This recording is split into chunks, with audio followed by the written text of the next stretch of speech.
For under 250 bucks, this monitor gives you 1400 nits, touch camera control, onion overlays, professional monitoring tools such as false color or full waveform, etc. This is an upgrade over an already legendary monitor on the market that was considered the budget king when it released. And they did all of this without breaking the bank. This is the Viltrox DC-550 Pro II, and I've been using this for roughly around 4 months or so now in various different scenarios, and after using it, I think it matches at least 3 shooters, 3 different types of creators, and I'm going to talk about that throughout the video. So thank you to Viltrox for sending this out and giving me enough time to form a real opinion and use it. But as always, this is going to be an honest and transparent review where I give you enough information so that you can make an educated, informed decision. Before we get started, let me tell you about the features and kind of what comes in the box so you understand what full value you'll get when purchasing this, at least from a physical standpoint. Now, I don't want to oversell or hype this up, but there is a lot of value that you get for 238 bucks with this purchase. Now, it comes with a hard case, or it's kind of like a soft hard case. When you touch it, it will protect the monitor and any of the contents inside of it. And as you see, there is a suite of things that you get on the inside of this. You got your storage pouch up at the top where you can put your knickknacks, as we call them sometimes, I guess where I'm from in Michigan. But it comes with a USB-A to USB-C cable to connect the monitor. It also comes with 3 different HDMI cables, which is big because depending on what system you have, sometimes you have to go out and buy those extra cables. So inside of here, you're going to get a full-size HDMI to HDMI cable.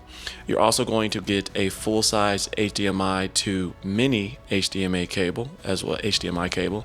You're also going to get a full-size HDMI to micro HDMI cable, and these are 8K rated, so they're not chintzy, they're really good. You also get this Allen key, which allows you to adjust the cold shoe mount that comes with this, and this is a pretty decent cold shoe mount. I know nowadays people are very picky and very hard on products that come along, but you'd pay 25 bucks for this on Amazon. So, and it has an RE locking pin at the top, and we'll get to the monitor here in a second why that's important. But it's a pretty nice cold shoe mount. You're also going to get this FP battery, and I think this is a 550 or FP 550, and those are typically rated at 2200 milliamps or 16.3 watt hours. You're roughly getting about 90 minutes depending on what you're shooting with this, but these are really nice because they have this battery indicator where you can hold it and see how much power you have, and they're also USB-C chargeable, so that means you can either use the traditional charger or you can charge it with a USB-C cable. Now let's get to the DC-550 Pro II. This is a really nice monitor. I really love the physical off-on button.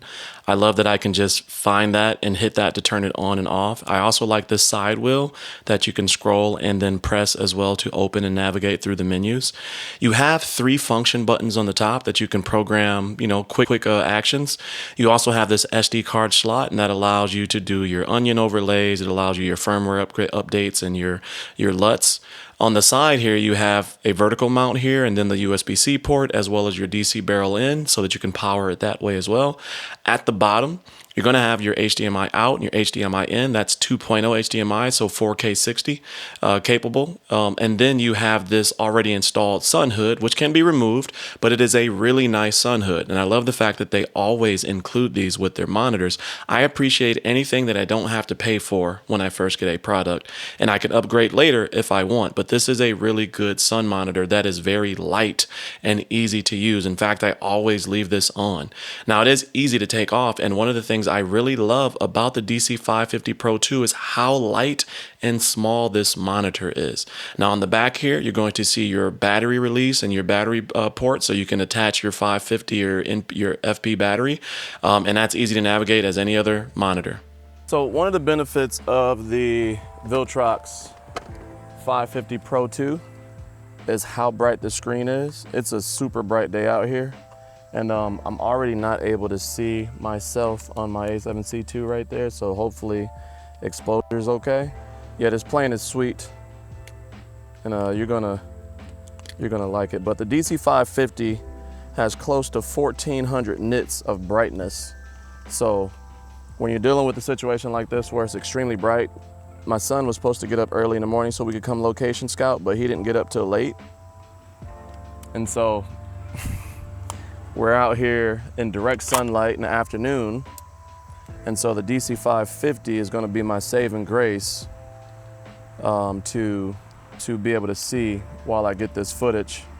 And you can see there, and that's not even full brightness.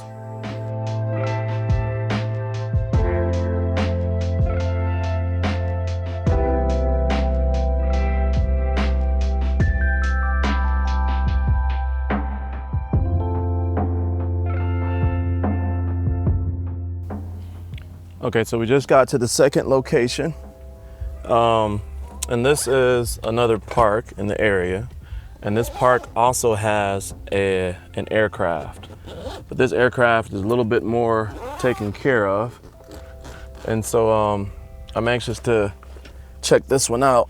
And I'm gonna take my bag this time because we're gonna shoot a couple spots.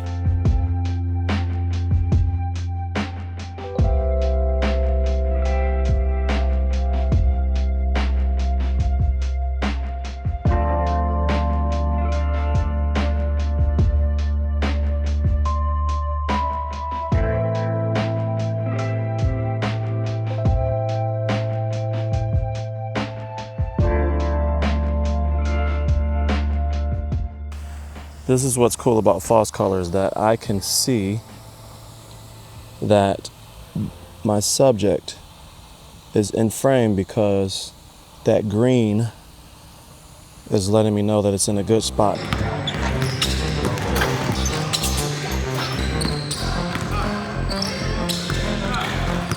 The features that really stand out are the cinema features like vector scope or waveforms or 3D LUTs help you to see when you're using log or raw footage or raw recording.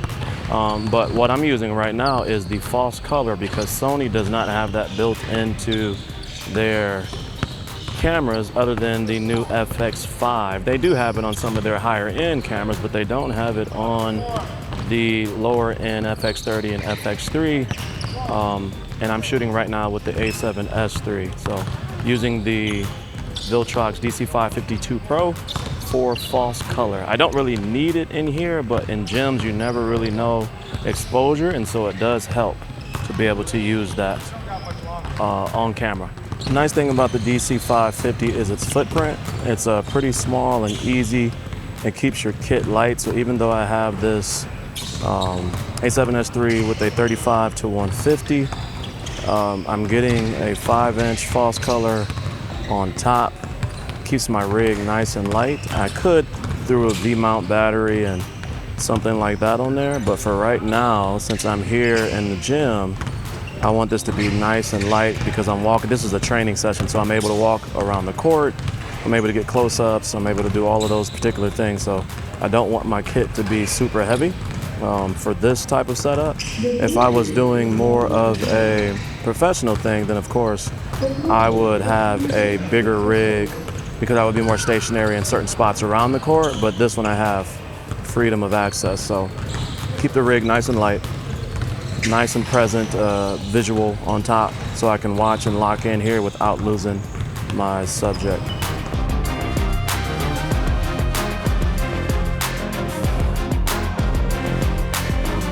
Before we get there, I do want to call out that I've seen some reviews where they talk about the fans kicking on full speed when you have touch control activated. And so here is my Sony A7S III in full touch control mode, and the fans, as you can hear, are not forced all the way up on high. So I don't know if there's a discrepancy with what was going to be the original firmware settings on this, but you can still have the fan set to auto, low, medium, or high when using touch control. But let's jump into some of the main features. So this is a DC-550 Pro II, and this is the monitor screen that you're looking at. I'm sitting out in the sunlight, and I guess I'm underneath an umbrella, so you got a lot of different dynamic range here. I'm underneath an umbrella, so I'm shaded, but then there's bright sunlight behind me out into the yard, etc. And so that's going to give you a good view of what this looks like when you're using the monitor on a day-to-day basis. Now, I have 3 buttons at the top here, right? I have a back button on the far right, but I got 3 function buttons that I can program. And what I have programmed right now is peaking on the first one. I have false color on the second one. So you can see here that my skin is exposed okay, but my shirt is starting to be a little dark, etc. 2 modes for false color. And then I have the full vector scope on the third button, as they call it, the full, not full, full waveform, they call it full waveform. And so I have my vector scope, I have my histogram, my RGB, and my full waveform, and then I have my audio on the right-hand side. And that's kind of like the programmed full waveform, as they call it. Now, the nice thing about this is that all of that is programmable. So double tap the screen right here. I'm in camera right now, but let me go out to settings and then go to the F key, and I can program all of those different features to those 3 buttons. So look at the different things that I have: scan mode, zebra stripes, guide frame, parade, screen lock, aspect ratio, image freeze, monochrome, camera mode, screenshot, histogram, D-squeeze, anamorphic D-squeeze. So we have D-squeeze support on here, vector scope, different things like that. So I can program all of those to those fast key buttons. So that way, if I needed to use them on and off during a set, I could do that. Let's get into how you manage the monitor. Double tapping the screen brings up the menu, or tapping the side button right here brings up the screen as well. I have this connected via USB-C, a very long USB-C cable, and an HDMI cable. It's a short one. I forgot to order a longer one for this, but so I'm kind of trapped in the way that I'm showing this. But let's double tap the screen, and then let me go back to main menu, and then let me go to camera. Here's my camera control here. So now I'm controlling my Sony A7S III, again plugged in via HDMI and long USB-C cable. If I tap this button right here, it's not going to start the recording, because in order to start video, you have to hold it for a second. And you see the red line around the edge, the screen recording line border. That only shows up when you are, when you hold the record. Oh, that's a big wasp right there. That only shows up, oh, I'm allergic. That only shows up when you start the recording from the monitor. It doesn't show up when you start the recording from the camera. And so you have to, in order to get that red border around, you have to do the recording from the actual monitor here. But if you're using this that way, then most likely you'll be doing it that way. But you can see you have full control here. You have your different shooting modes. You have your slow and Q, S and Q. You have your shoot mode, your shutter, aperture, ISO, white balance, focus mode, etc. But going back, you can see there's a lot of different, again, monitoring tools that you have here. So you can set your different frames here. You see that? You have a lot of features there. You have different monitoring tools: false color, zebra stripes, monochrome, image overlay. That's your onion overlay.